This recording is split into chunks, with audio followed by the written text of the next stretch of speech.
Crime scene Gandhi কলোনিতে মনোজ গুপ্তর বাড়ি ছিল। দৃশ্য ভয়ঙ্কর ছিল। এই অপরাধটি 2017-র 14ই মার্চ রিপোর্ট করা হয়। আমাদের বলা হয়েছিল যে বাড়ির ছাদে লাশ রয়েছে।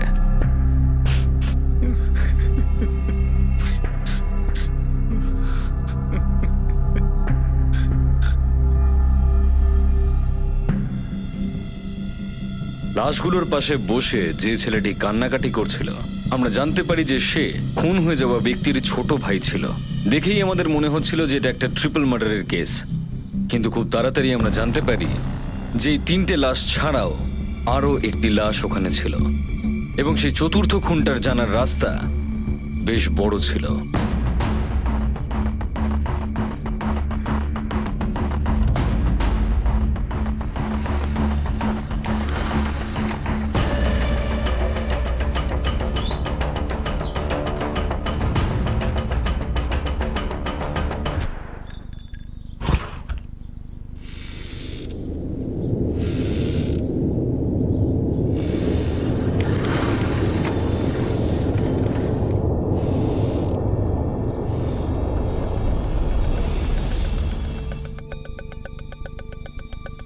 ইন্সপেক্টর সত্যেন চৌধুরী, আপনার ওপর প্রথম চার্জ এটাই যে আপনি মানবাধিকার কমিশনের পাঠানো হাজারো প্রশ্নের একটাও উত্তর দেননি। চার্জ নাম্বার 2, রাজনৈতিক র্যালি চলাকালীন আপনি নিজের ডিউটি ঠিকমতো করেননি। চার্জ নাম্বার 3 সব থেকে গুরুত্বপূর্ণ, মলেস্টেশন এবং সেক্সুয়াল হ্যারাসমেন্টের। একটা মহিলাকে চাকরি দেওয়ার বদলে আপনি সেক্স করতে চেয়েছিলেন এবং তাকে মলেস্টও করেন। এখন আমি কি বলবো স্যার? একসাথে এতগুলো কেস এইভাবে হঠাৎ করে চলে এলো, আমার তো দেখি মনে হচ্ছে কোনো ষড়যন্ত্র। স্যার, এটা সম্পর্ক কোথাও গান্ধী কলোনি ট্রিপল মার্ডার কেসের সঙ্গে নেই তো? পরিষ্কার করে বলো সত্যেন, আমার দিকে আঙুল তুলছো? না স্যার, আমি শুধু জিজ্ঞেস করছি। চার্জেস তোমার এগেনস্টে তোমারই ভালো করে জানা উচিত। চার্জেস ভিত্তিহীন স্যার। ভিত্তিহীন নয়, ব্যবস্থাপনায়, গাফিলতি, হিউম্যান রাইটস এইসব থেকে আমি তোমাদের ছাড়াতে পারি আর ছাড়াবো, কিন্তু এই মলেস্টেশন চার্জ? কিন্তু স্যার, সত্যেন, আমার কাছে কোনো সেকেন্ড অপশন নেই। কেসটা এনকোয়ারি কমিটির কাছে রেফার করতেই হবে। ইন্ডিপেন্ডেন্ট ইনকোয়ারি হবে, নিজের সাফাই, প্রমাণ যা দেওয়ার সব ওখানে দিও। এই জটিল ট্রিপল মার্ডার কেসের ইনভেস্টিগেশনের মাঝখানেই আমার উপর হঠাৎ করে ওঠা এইসব অভিযোগগুলোর বিরুদ্ধে আমায় নিজেকে ডিফেন্ড করতে হলো। যদি আপনারা আমাকে হিউম্যান রাইটসের লেটারগুলোর কথা বলেন, তাহলে আমি বলবো যে প্রত্যেকটা সন্দিগ্ধ পরিবারই এরকম হিউম্যান রাইটসের সাহায্য নিয়ে থাকে, যাতে সাসপেক্টদের আমাদের কাস্টাডি থেকে আলাদা করা যেতে পারে। সঞ্জয় পূজারি, বিনয় পণ্ডিত এবং সানি আরোরা, এরকম ডজন ডজন থার্ড ডিগ্রির কেস আছে। আপনার এতগুলো কমপ্লেনের একটারও উত্তর দেওয়ার কোনো দায়িত্ব নেই? আমার ডিউটি অপরাধের ইনভেস্টিগেশন করা, উত্তর দেওয়ার কোনো সময় আমি পাইনি। আর এমনিতেও একটা স্ট্যান্ডার্ড ফরম্যাট থাকে এই অভিযোগগুলোর। আপনার অহংকার বেরিয়ে আসছে সত্যেন্দ্র চৌধুরী। আপনি সরকারের দেওয়া পাওয়ারের দায়িত্ব সহকারে পালন না করে উল্টো করেছেন। আই এম সরি স্যার, আমি সেটা মনে করি না। চার্জ নাম্বার 2, আপনার চোখের সামনে কেউ অজ্ঞাত টেম্পো দাঁড় করিয়ে দিয়ে গেল, তাও র্যালির দিনেই, যেদিন দেশের বড় বড় নেতা মন্ত্রীদের র্যালি কনভয় বেরিয়েছিল। আপনার স্টেটমেন্টে আপনি বলেছেন মানে পুরো এলাকা 3-3বার স্ক্যান করেছেন।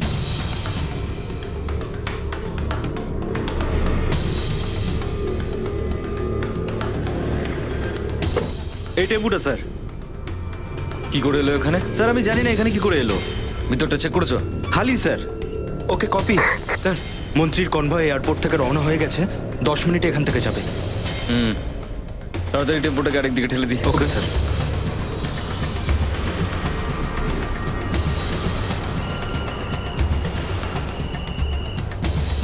কনভয় ভবানী চক ক্রস করে গেছে, এখন ময়দানের দিকে আসছে। টেম্পোটা ওখানে কি করে পৌঁছালো স্যার, কেউ কিচ্ছু জানে না। কিন্তু একটা ব্যাপার পরিষ্কার, যে আমরা সেটার জন্য র্যালি বা কনভয়তে কোনো রকম প্রবলেম আসতে দিইনি। কিন্তু আপনি তো এলাকাটা 3-3বার স্ক্যান করেছিলেন। অনেক কিছুই হতে পারতো। হ্যাঁ, কিন্তু কিছু তো হয়নি। কিন্তু হতে তো পারতো। হ্যাঁ, হতে পারতো। আমাদের ভুল ছিল, আমি স্বীকার করছি। Charge 3, molestation. সেই মহিলাকে আপনি আপনার নিজের থানায় ডেকেছিলেন। কোথাও সেই মহিলার নাম শিবানী নয় তো? নামের দরকার কি, যাতে আপনি গিয়ে ওনাকে হুমকি দিতে পারেন? আমি মলেস্টেশনের চার্জটাকে সম্পূর্ণভাবে অস্বীকার করছি। আর এটা যদি সেই মহিলাই হয় তাহলে আমি আপনাদেরকে বলে দিই যে আমি এই ভদ্র মহিলাকে ভালো করে চিনিও না। উনি একজন নাগরিক হিসেবে আমাকে ফোন করেছিলেন আর আমি একজন পুলিশ অফিসার হিসেবে ওনার সঙ্গে দেখা করতে রাজি হয়েছিলাম। দ্যাটস ইট।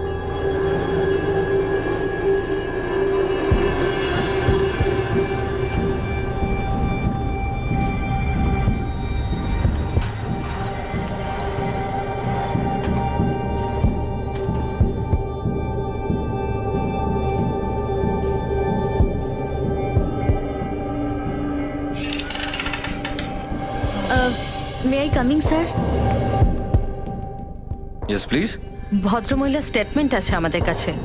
আপনি ওনাকে আপনার কেবিনে ডাকেন, অশ্লীল প্রস্তাব দেন এবং নোংরাভাবে ওনাকে স্পর্শ করেন। কোনো না কোনোভাবে শুরু তো করতেই হবে। আপনি কথা বলে যাচ্ছিলেন, উনি আনকমফোর্টেবল ফিল করছিলেন, তবু আপনি বন্ধ করেননি। আর তারপর আপনি নোংরাভাবে ওনাকে স্পর্শ করেন, যদিও উনি আপনাকে পরিষ্কার বুঝিয়ে দিয়েছিলেন যে আপনার ব্যবহারে উনি অত্যন্ত বিব্রত। আপনি আপনার পজিশনের ভুল ব্যবহার করেছেন ইন্সপেক্টর। ওই মহিলাকে চাকরি দেওয়ার নাম করে আপনি ওনাকে শর্ত দেন। ওই মহিলার ভাষায় আপনি ওনার সঙ্গে সেক্স করতে চেয়েছিলেন। আপনি আমার সঙ্গে শহরের বাইরে দেখা করুন, একটা ভালো দেখে জায়গা ফিক্স করে নেবো, তারপর আরামসে বসে সমস্ত কথা বলবো।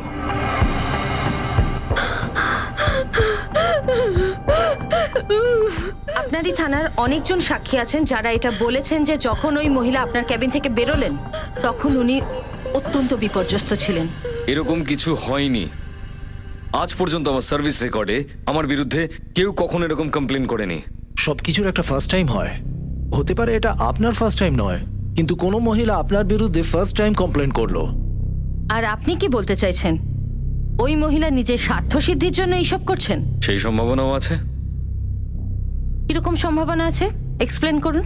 দেখুন, আমি ওর কমপ্লেনে তদন্ত করছি না। সম্ভাবনা কেন আছে আমি বলতে পারবো না। হ্যাঁ, তবে এটা বলতে পারি যে এরকম গোপন উদ্দেশ্য শুধুমাত্র ওই মহিলার আছে তা মানে নয়। কেউ আপনাকে টার্গেট করছে? হ্যাঁ। কে করছে আর কেন?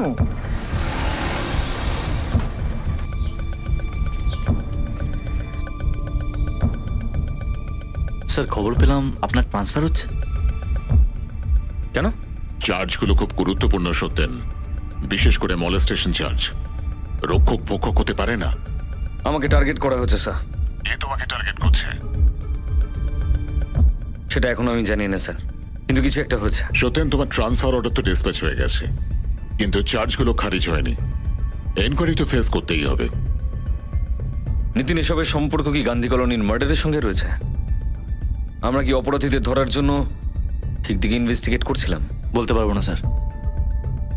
স্যার, এই শরৎ গুপ্ত কি সত্যি এত ইনোসেন্ট যতটাই নিজেকে দেখাচ্ছে?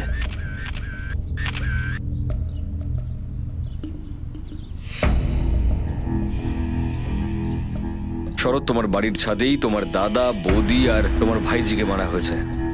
কোনো আইডিয়া আছে কে করতে পারে এটা?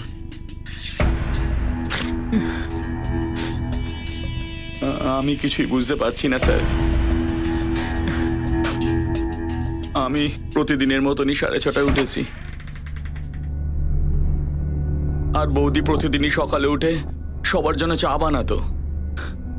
আর আজ যখন আমি চায়ের জন্য কিচেনে গিয়েছিলাম তখন গিয়ে দেখি না ওখানে বৌদি রয়েছে আর চাও বানানো নেই।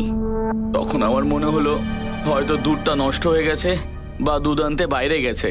কিন্তু যখন আমি বাইরে গিয়ে দেখলাম তো দরজাটা বন্ধ ছিল। ভাবলাম সবাই ঘুমোচ্ছে হয়তো, কালকে দাদার জন্মদিন ছিল। মনে হলো সবাই লেট শুয়েছে।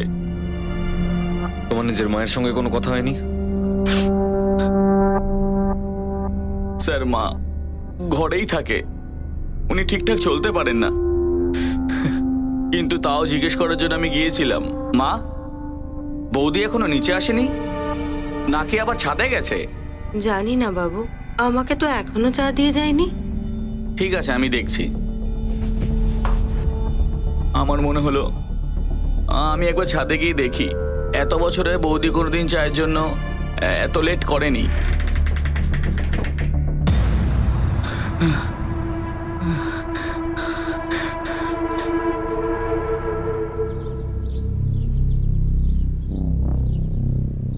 ওখানে কয়েকটা বিয়ারের বোতল দেখলাম, ওগুলো কি কালকের না তারও আগের? কালকেরই হবে স্যার। দাদা ওর বন্ধু রাকেশের সাথে বসে খাচ্ছিল। কোথায় পাবো এই রাকেশকে এখন? এসেছে স্যার খবর শুনে, নিচেই হবে sir.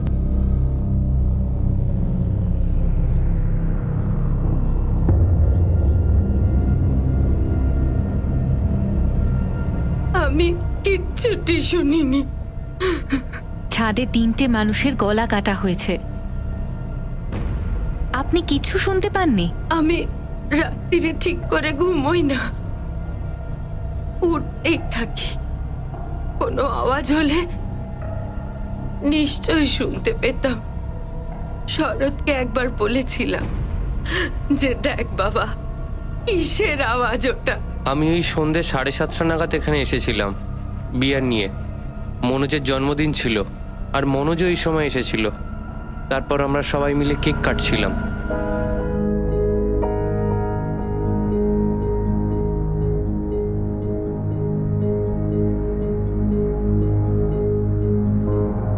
Happy birthday to you.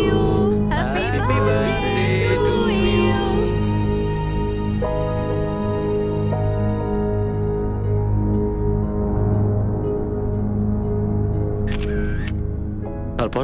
তারপরে আমি আর মনোজ মিলে ওই ছাদে বসে বিয়ার খাচ্ছিলাম আর কথা বলছিলাম। নতুন সাইটের অর্ডার পেয়েছি রাকেশ।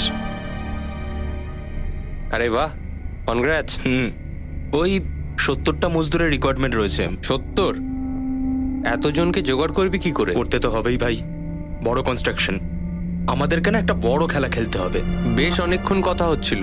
সুনয়না বৌদি স্পেশাল খাবার বানিয়েছিল, তা মনোজ বললে এই ছাদেই সার্ভ করে দিতে।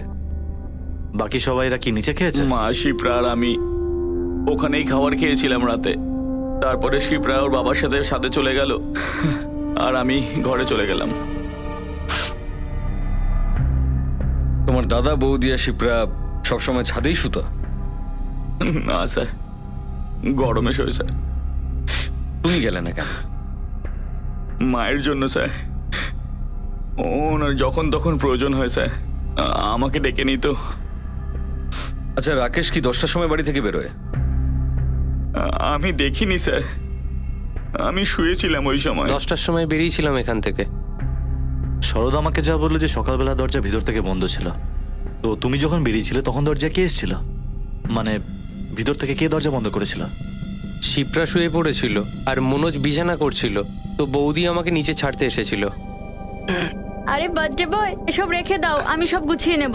না, আমি করে নিচ্ছি তো। এই মনোজ, চল ভাই, আমি বেরোলাম, কাল দেখা হচ্ছে। ঠিক আছে, গুড নাইট। এই শোনো না, তুমি কি দরজাটা আটকে দাও, তোমার তো নিচে অনেক কাজ এমনিতেও বাকি রয়েছে।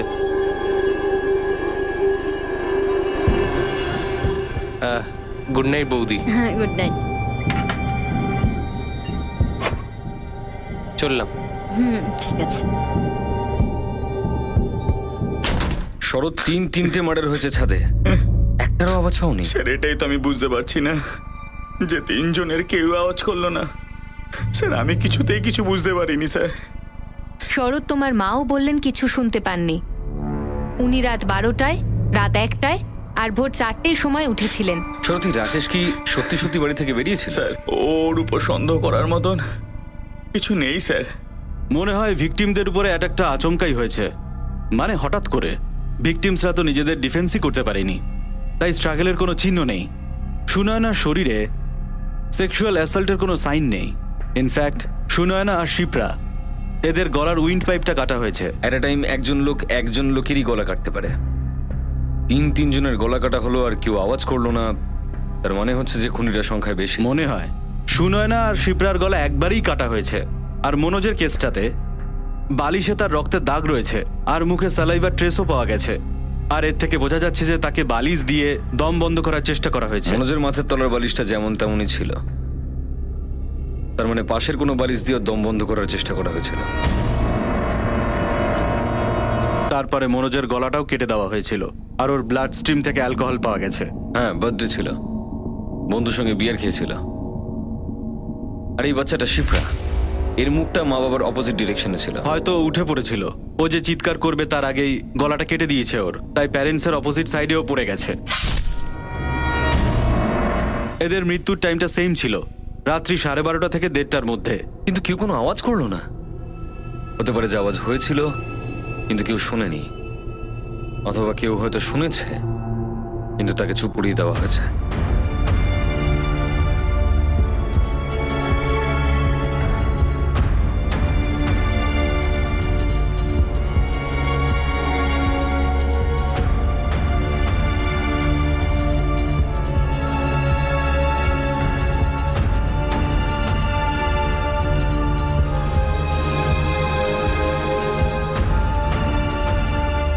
স্যার, উপরে যে কেউ উঠে যেতে পারে ইজিলি, কিন্তু তিনজনকে যখন মেরেছে আক্রমণকারী একজন তো হবেই না, পাক্কা এটা।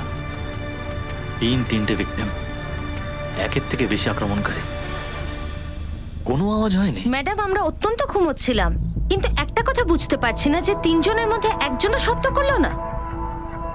ম্যাডাম, ওই মনোজের বন্ধু আছে না রাকেশ, আমরা শুনছিলাম যে ও যখন ইন্সপেক্টরের সঙ্গে কথা বলছিল, ও বলছিল যে 10টায় বাড়ি থেকে বেরিয়ে গেছিল। আমার মনে হয় না। আপনি রাকেশকে চেনেন? রাকেশ আর মনোজের মধ্যে কোনো ঝামেলা ছিল, বা পারিবারিক ঝামেলা? দুই ভাই মনোজ আর শরদের মধ্যে কোনো ঝামেলা? বাড়িতে তো সবকিছু ঠিকঠাকই মনে হতো। হ্যাঁ ম্যাডাম, আর ওই মনোজ খুব পরিশ্রমী ছেলে ছিল। লেবার কন্ট্রাক্টরের কাজ শিখে শিখে নিজের ক্ষমতায় ও অনেক উপরে উঠেছিল। আর শরদ? ও মনোজের বিজনেসে একসাথে কাজ করত। ওরা সব অনেক বছর ধরে এখানে আছে। আর যখন মনোজ আর শরদের বাবা ওদেরকে ছেড়ে চলে গেল, তখন মনোজ খুব ভালো করে ওর পরিবারকে সামলেছিল। কেন ওর বাবা চলে গিয়েছিল? অনেক বছর আগেকার ব্যাপার ম্যাডাম, ধরে নিন 18 বছর। শশীকান্তবাবু ওনার নাম, উনি আর একটা বিয়ে করেছিলেন। এখন কোথায় আছে? এখানেই, মানসীগঞ্জেই থাকে। শরদের কাছে হবে হয়তো ওর অ্যাড্রেস।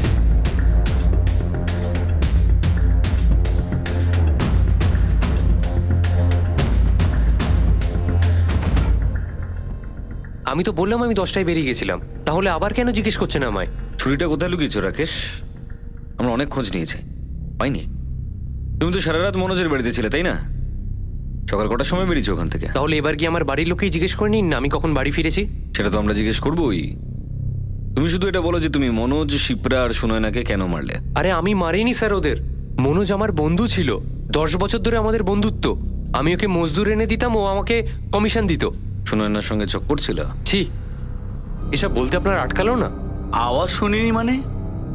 এর কি উত্তর দেবো স্যার আমি আপনাকে? শরৎ, তুমি বলেছিলে দরজা ভিতর থেকে বন্ধ ছিল, তো এটা তো স্বাভাবিক যে হামলাকারীরা ছাদ দিয়ে ঘরে এসেছে, তাই না?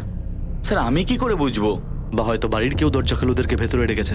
স্যার আমি কিছুই জানি না। রাকেশ তো বাড়িতেই ছিল না? হ্যাঁ, আমি ওকে বিয়ার নিয়ে ছাদে দাদার সাথে যেতে দেখেছিলাম। ওর পরে কি হয়েছিল আমি জানি না।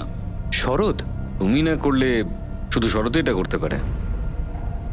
দুই ভাইয়ের মধ্যে কি কোনো ঝগড়াঝাটি ছিল? যতদূর আমি জানি ছিল না। তোমরা শরতের কোনো আটঘাট ছিল? এসব কিছুই ব্যাপার ছিল না। কিছু তো ছিল, যার জন্য ওই বাড়ির ছাদে ওটা হয়েছে, যার সাথে ওই বাড়ির সম্পর্ক রয়েছে। ব্যাপারটা কি ছিল? আমার অর্ধেক পরিবার শেষ হয়ে গেছে, আর আপনি আমাকে সন্দেহ করছেন? খুনি খুব ভালো করে জানতো তিনজনেই ছাদে ঘুমোয়। এবার এই কথাটা হয়তো তুমি জানো না, হয় রাকেশ জানে।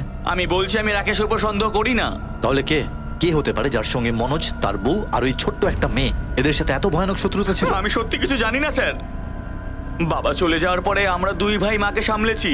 এত কষ্ট করে দাদা এই ব্যবসাটাকে দাঁড় করিয়েছে। আমাকে অনেক কিছু শিখিয়েছে, ও আমাকে নতুন রাস্তা দেখিয়েছে। আর আপনি বারবার আমাকেই সন্দেহ করছেন। আমি কি পাবো স্যার ওকে মেরে? দেখুন, আপনি ভয় পাবেন না, নির্ভয়ে বলুন। আপনাকে কেউ কিছু বলতে মানা করেছে বা হুমকি দিয়েছে? শরৎ কিছু বলেছে আপনাকে? মনোজ, সুনয়না আর শিপ্রা, এরা তিনজন শুয়ে পড়ার পরে শরৎ উঠেছিল কি রাতে? ও ছাদে গেছিল? আপনি এরকম দেখেছেন বা কিছু শুনেছেন কি? রাকেশ সত্যি রাতে বেরিয়েছিল ঘর থেকে?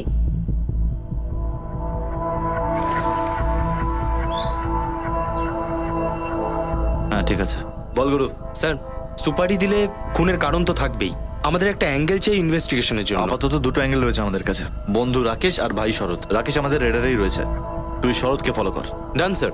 কিন্তু স্যার, ও তো বিল্ডিং লাইনে লেবার কন্ট্রাক্টর ছিল, ওখান থেকে আবার কিছু হয়নি তো? আমরা ওর অফিসে যাচ্ছি খোঁজ খবর নিতে। একবার এই মনোজের ওয়াইফ সুনয়নার বাড়ির লোকের সঙ্গে কথা বলুন না, হয়তো ও কখনো নিজের মা বাবাকে কিছু বলেছে হয়তো। শশীকান্ত বাবু, নিজের স্ত্রী রাধিকা আর দুজন ছেলে মনোজ আর শরৎকে আপনি 18 বছর আগে ছেড়ে চলে গেছিলেন কেন? স্যার, রাধিকা আর আমি একে অপরের জন্য জন্মাইনি।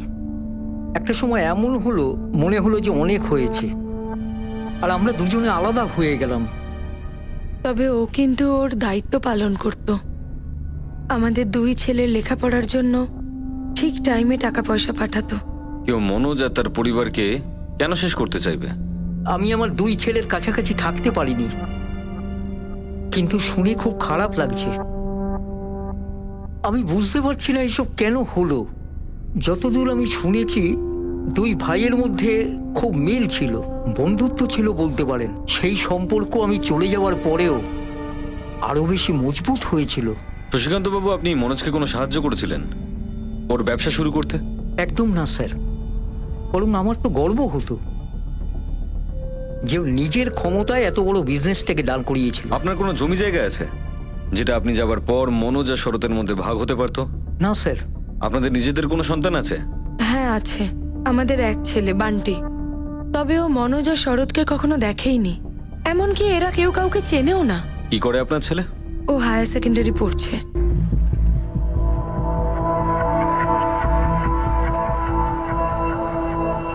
বান্টির কাছে ফোন আছে? হ্যাঁ আছে। কেন? আমাদের ছেলেকে এর মধ্যে কেন টানছেন?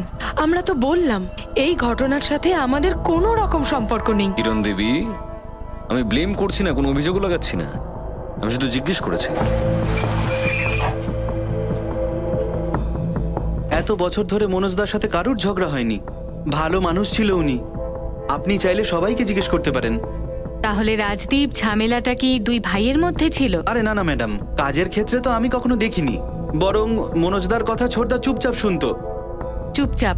চুপচাপ কারণ যেহেতু উনি বড় ছিলেন আর ব্যবসাটা উনিই দাঁড় করিয়েছেন। আচ্ছা, এই লেবার সাপ্লাই নিয়ে তো অনেক কম্পিটিশন হয়, তাই না? আরে আর বলবেন না ম্যাডাম, এত ঝামেলা। রাজদীপ, আমি জানতে চাইছি যে লাইনে এত কম্পিটিশন, সেখানে ঝামেলা হবে না সেটা কি খুব স্বাভাবিক ব্যাপার? তাই কোনো পার্টির সাথে বা কোনো লেবারের সাথে কখনো কোনো ঝামেলা তো হয়েছে মনোজের বা শরদের? সেটাই তো আসল গুণ ছিল মনোজদার, সব হিসাব নিকাশ লেনদেন একদম ক্লিন।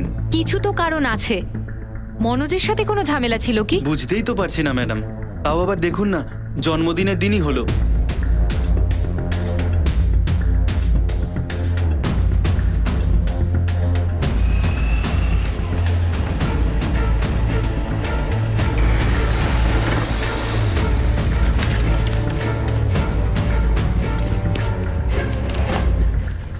গুরু, প্রশান্ত, ছোট বড় সব জায়গায় খুঁজেছি আমরা, সবাই বলছে কেউ সুপারি নেয়নি মনোজ আর ওর ফ্যামিলির। বাইরের কিছু ছেলের সাথেও কথা হলো আমার, বাইরের কোনো গ্যাং মেম্বারের মানসিগঞ্জে যাওয়ার কোনো খবর নেই।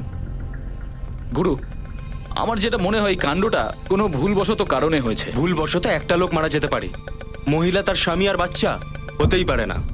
আর ভুলবশত কি একজনকে মারতে হলো আর মনোজকে মেরে দিয়ে গেল। তাহলে তাই গন্ডগোলের শিকড়টা ঘরের ভেতরেই আছে, ওদিক থেকে কিছু একটা হয়েছে। কদ্দূর এগুলো সত্যেন? এই নিউজ ফ্রন্ট পেজ থেকে কবে শুরবে? চেষ্টা চালাচ্ছি স্যার, মোটিভ বুঝতে পারছি না। এই লুট আর মার্ডারের অ্যাঙ্গেলটা তুমি রুল আউট করছো? স্যার, 3-3টে মার্ডার করা হয়েছে কিন্তু 1 টাকাও লুট করা হয়নি স্যার। অ্যাঙ্গেলটা ওখানেই ফেল করছে স্যার। এই যে মহিলা সুনয়না, ওর কোনো লাভ অ্যাফেয়ার আছে কিনা দেখো। আমার ফিলিং হচ্ছে কেউ বাইরে থেকে আসেনি। ছাদে যাবার সব থেকে সেফ উপায় হচ্ছে ঘরের ভেতরের সিঁড়ি দিয়ে যাওয়া। এই সিঁড়িটাকে ফলো করো সত্যেন, সত্যি অব্দি পৌঁছে দেবে। তোমার নিজের মায়ের সঙ্গে কোনো কথা হয়নি? স্যার, মা ঘরেই থাকে, উনি ঠিকঠাক চলতে পারেন না। আমার মনে হলো আমি একবার ছাদে গিয়ে দেখি। এত বছরে বৌদি কোনোদিন চায়ের জন্য এত লেট করেনি।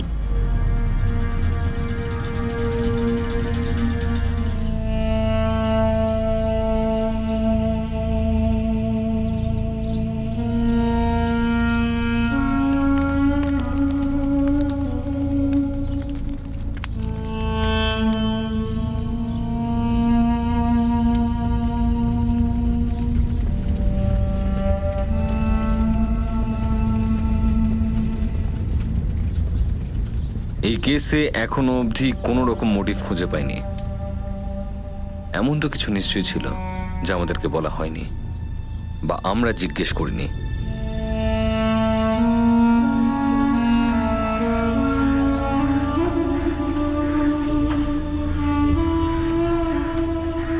একটা অতীত ছিল এই কেসের, যার কাছে আমরা পৌঁছইনি। সেই অ্যাঙ্গেলটাকে আমরা ছুঁইনি। সাথে যে ফ্যামিলিটা শুয়েছিল তারা নর্মালি কি করতো? বাইরে থেকে দরজা বন্ধ করতো। স্যার আমাদের বাড়িতে তো বন্ধ করে দেওয়া হয়, কারণ হাওয়া চলে আর দরজা দেওয়ালে ধাক্কা খেলে ডিস্টারবেন্স তৈরি হয়। আর যদি পুরো পরিবার ভিতরেই ঘুমোয় তো এটা স্বাভাবিক স্যার, যে দরজা ভিতর থেকে বন্ধ করা হয়েছে সেফটির জন্য, যাতে কেউ টেরেসের মাধ্যমে ঘরের ভিতরে না ঢুকতে পারে। কিন্তু এখানে পুরো ফ্যামিলিটাই ঘরের ভিতরে শোয়নি। মনোজ, সুনয়না, শিবরা ছাদেই শুয়েছিল। আর শরৎ আমাদেরকে বললো যে সকালেও যখন ছাদে গিয়েছিল তখনও দেখলো দরজা খোলা রয়েছে, মানে দরজা বাইরের দিক থেকেও বন্ধ ছিল না। স্যার লক তো কোনোভাবে ভাঙা হয়নি, আমি চেক করে নিয়েছি। মনোজ আর সুনয়না যদি ছাদের দরজা বাইরে থেকে বন্ধ করে না থাকে তাহলে হয়তো সেই রাতে হাওয়া বেশি চলেনি, যার জন্য দরজা দেওয়ালে ধাক্কা খায়নি আর সেই জন্য কোনো আওয়াজও হয়নি। অথবা ওরা দরজাটা বন্ধ করেছিল কিন্তু হয়েছিল অন্য কিছু। তার মানে স্যার এই সব কিছুই একটা নাটক। দরজা খোলা হয়েছিল মার্ডার করার জন্য। মনে হয় স্যার টার্গেট শুধু মনোজে ছিল। হতে পারে স্যার প্ল্যান এটা ছিল যে এই মার্ডারটা এমনভাবে দেখানো হবে যাতে এতে অন্য কিছুও রয়েছে, কিন্তু ততক্ষণে বাচ্চা উঠে পড়েছে। আর সুনয়না, সুনয়নাকে কেন মারা হলো? স্যার হয়তো দরজা সুনয়না খুলেছিল, হয়তো সুনয়না এই চক্রান্তে সামিল ছিল। বাচ্চাটা উঠে পড়েছিল, যে কারণে হামলাকারীরা কোলাট্রালি মা আর মেয়েকে মেরে ফেলেছিল, যাতে প্রমাণ না থাকে। যদি আমরা এই স্টেপ থেকে আরেকটু এগোই তাহলে শোনায় না দরজা নিশ্চয়ই রাকেশের জন্যই খুলেছিল, যে বাড়িতেই কোথাও বসেছিল হয়তো।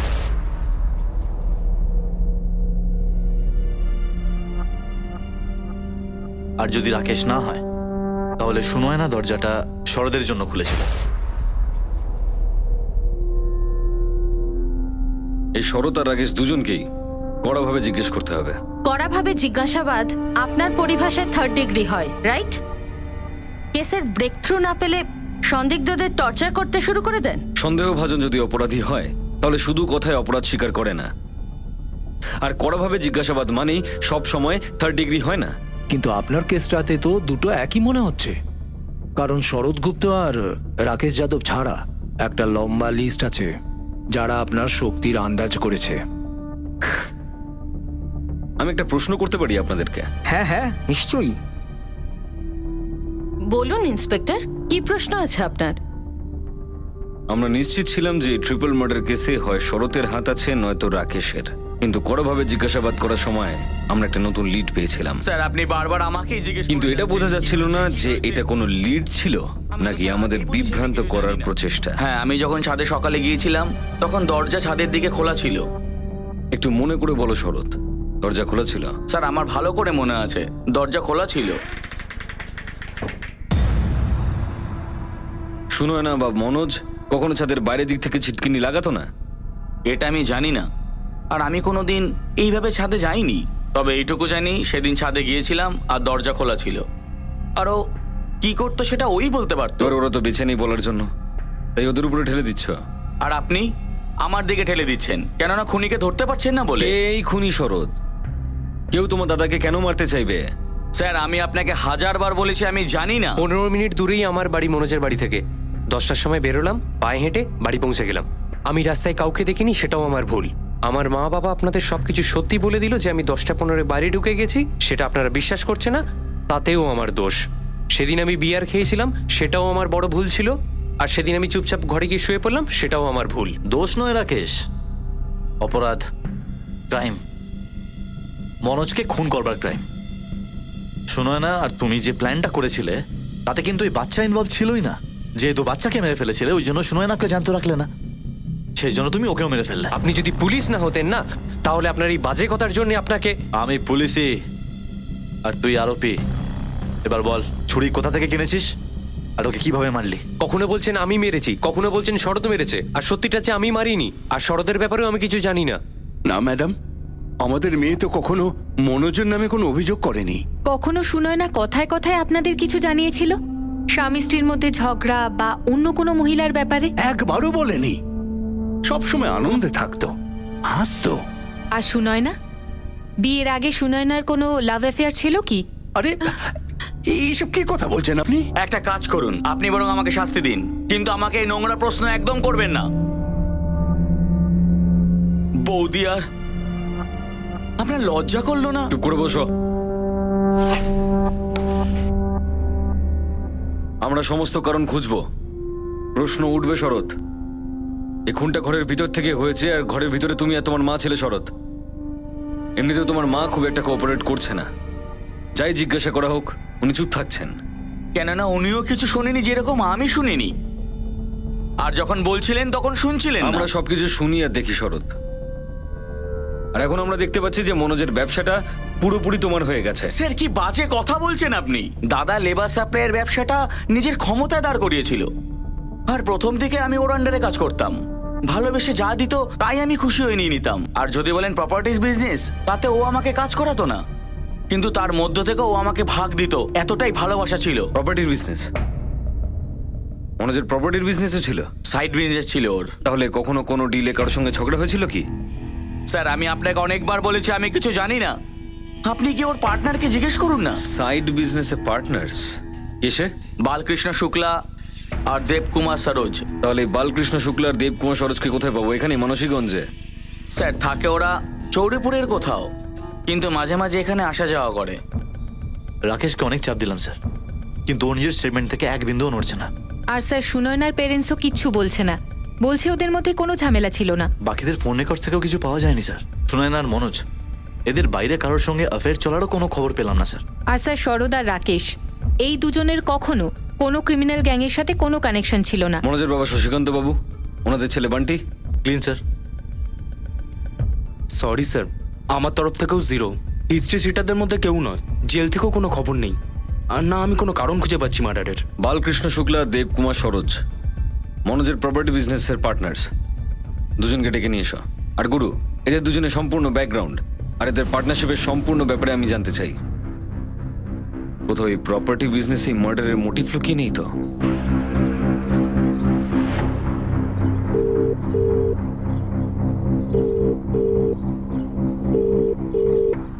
হ্যাঁ ছোটদা বলো।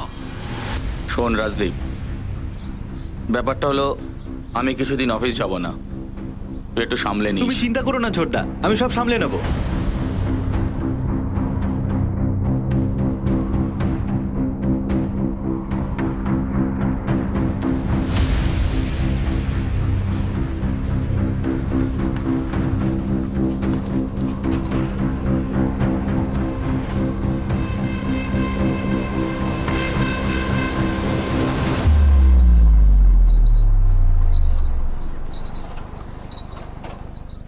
আর চন্দন, আমার জন্য কি খবর আছে? ওই দুজন, বালকৃষ্ণ শুক্লা আর দেবকুমার সরোজ, দুজনে হাইওয়ে স্পেশালিস্ট। মানে?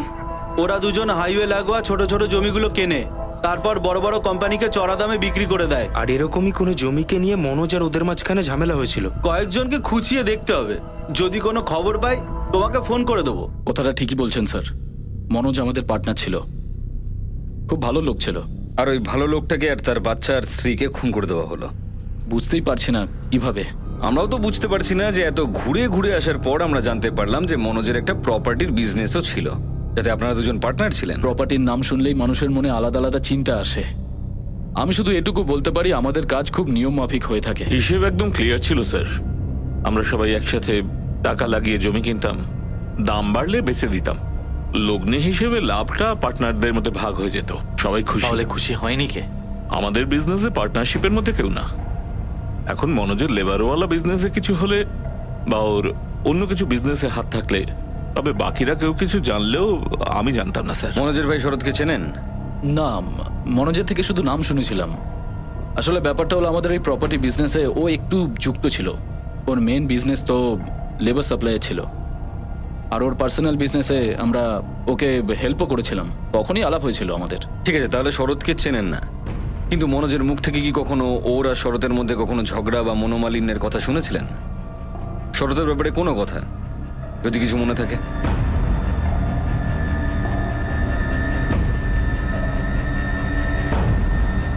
আগে না স্যার, মনোজ আমাদের কখনো বলেনি যে ওর সাথে ওর ছোট ভাইয়ের কোনো ঝামেলা ঠামেলা হয়েছে বলে, বা তেমন কিছু জানি না। না ম্যাডাম, এই অফিসের প্রপার্টির বিজনেসের কোনো কথা হতো না। ওটা তো ওনার সাইড বিজনেস ছিল। দেখো রাজদীপ, আমাদের মনোজের মেইন বিজনেস আর পার্সোনাল লাইফ থেকে খুনের উদ্দেশ্য জানতে পারা যাচ্ছে না। তাহলে আমাদের ওই সাইড বিজনেসের ব্যাপারে বলে দাও, ওখানে আমরা উদ্দেশ্য সম্পর্কে জানতে পারি। দেখুন, আপনি যদি প্রপার্টির বিজনেসের ব্যাপারে কিছু জানতে চান তাহলে সেটা ছোটদা বলতে পারবে, বা মনোজদার 3 পার্টনার। 3 জন নয় তো 2 জন পার্টনার, বালকৃষ্ণ শুক্লা আর দেব কুমার। আরে হ্যাঁ ম্যাডাম, এখন তো 2 জনই আছে, একজন তো আর এখন বেঁচে নেই। মনোজের 3 জন পার্টনার ছিল? আগে হ্যাঁ ওই পার্টনারের মৃত্যু কবে আর কি করে হলো? ম্যাডাম, শুনেছি কোনো অ্যাক্সিডেন্ট হয়েছিল, এর বেশি কিছু জানি না। 2 ঘন্টা ধরে আমরা এত কিছু করছি আর তুমি এটা জানানোর প্রয়োজন বোধ করলে না যে তোমাদের আরো একজন পার্টনার ছিল যে এখন আর বেঁচে নেই? বেঁচে নেই যখন কি আর বলবো স্যার, নবীন প্যাটেল নাম ছিল তার, মনোজের মতোই ফার্স্ট ক্লাস মানুষ। তো কিভাবে মারা গেল? কি হয়েছিল নবীন প্যাটেলের সঙ্গে? ই হয়েছিল বলতে ওর ওপরে ফায়ারিং হয়েছিল।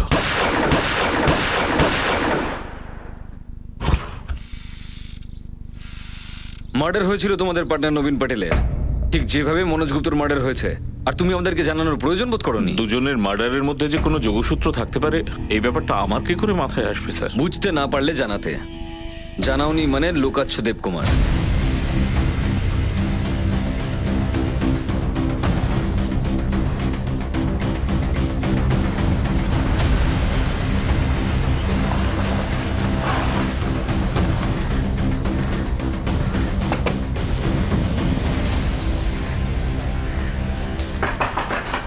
মনোজ আর ওর পরিবারের সবাইকে যখন মেরে ফেললো তখন আপনারা আমার স্বামীর খোঁজ করছেন?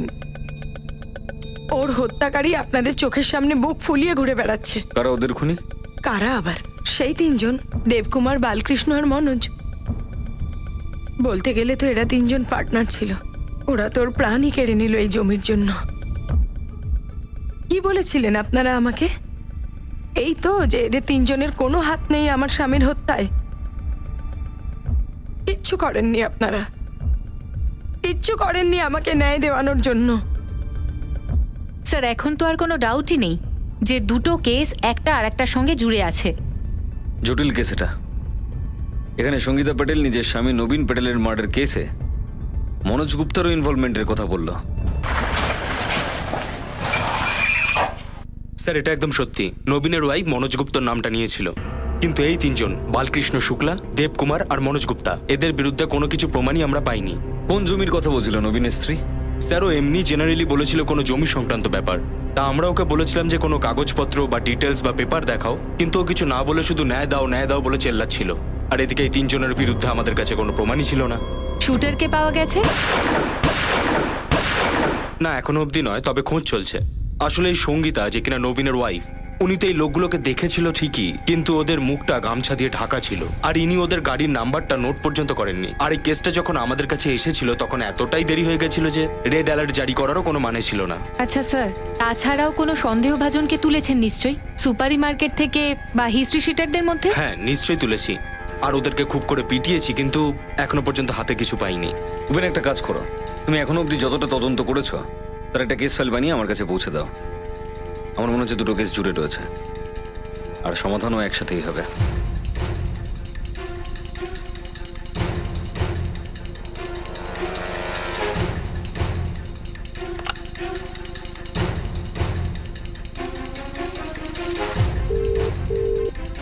হ্যালো। হ্যাঁ, জানি না কিভাবে, কিন্তু এরা কিন্তু জানতে পেরে গেছে। না, দেখছি কিছু করা যেতে পারে কিনা। বর্ষা, এই বালকৃষ্ণ আর দেবকুমার যখন মনোজের ব্যাপারে কথা বলছিল তো খুব আরামসে বলছিল, না কোনো নার্ভাসনেস, না কোনো ভয় ছিল, মুখে কোনো টেনশন ছিল না। আর স্যার, নবীনের মার্ডারের ব্যাপারেও কিছু বললো না। এত গুরুত্বপূর্ণ কথা বলেনি। এবার এদেরকে আরেকবার ডেকে কড়া জিজ্ঞাসাবাদ করতে হবে। স্যার, ওই গুরু একটা খবর নিয়ে এসছে, কিন্তু কেসটার সঙ্গে কতটা জড়িয়ে জানি না। স্যার, এইটা না তো নবীন প্যাটেল মার্ডার কেস, না তো ট্রিপল মার্ডার কেস। স্যার, আগে বল তো গুরু। স্যার, ওই যে পার্টনারটা রয়েছে না, বালকৃষ্ণ শুক্লা, টিপটা কি গুরু? স্যার, এই বালকৃষ্ণ শুক্লা 2 জন বাহুবলীর সাথে ওঠা বসা রয়েছে।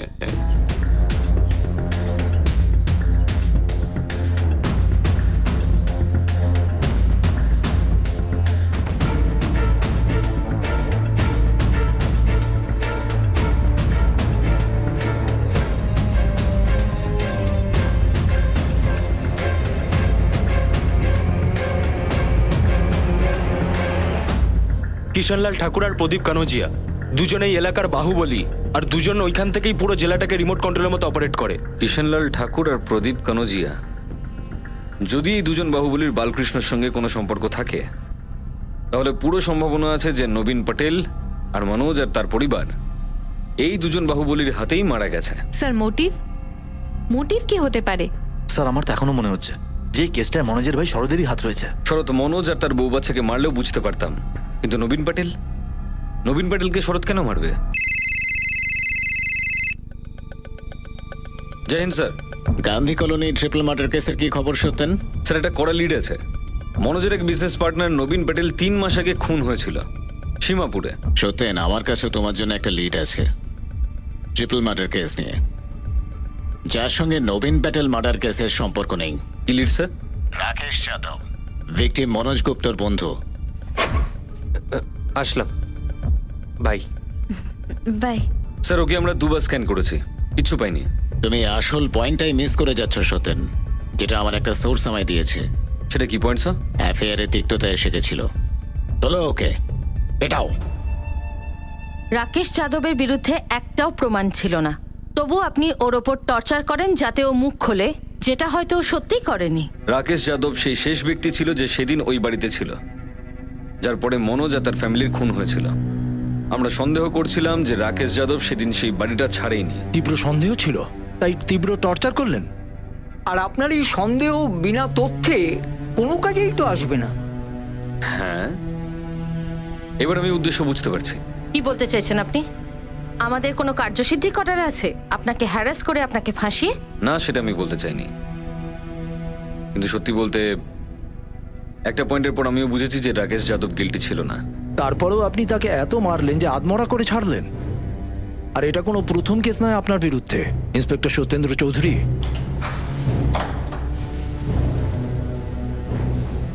Gandhi colony triple murder case একটা শার্প টার্ন নিয়েছিল, আর সে সময় আমার ট্রান্সফারও হয়ে যায়। আমি পরিষ্কার বুঝতে পারছিলাম যে আমাদের এই ইনভেস্টিগেশন কোনো বড় শক্তির খুব দুর্বল জায়গায় হাত দিয়ে ফেলেছিল।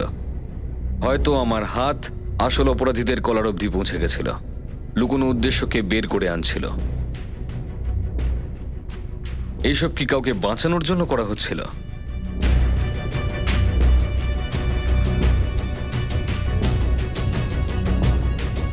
এসব কি সেই কারণে করা হচ্ছিল যাতে এই মার্ডারগুলোর পিছনের আসল উদ্দেশ্য কখনো সামনেই না আসে?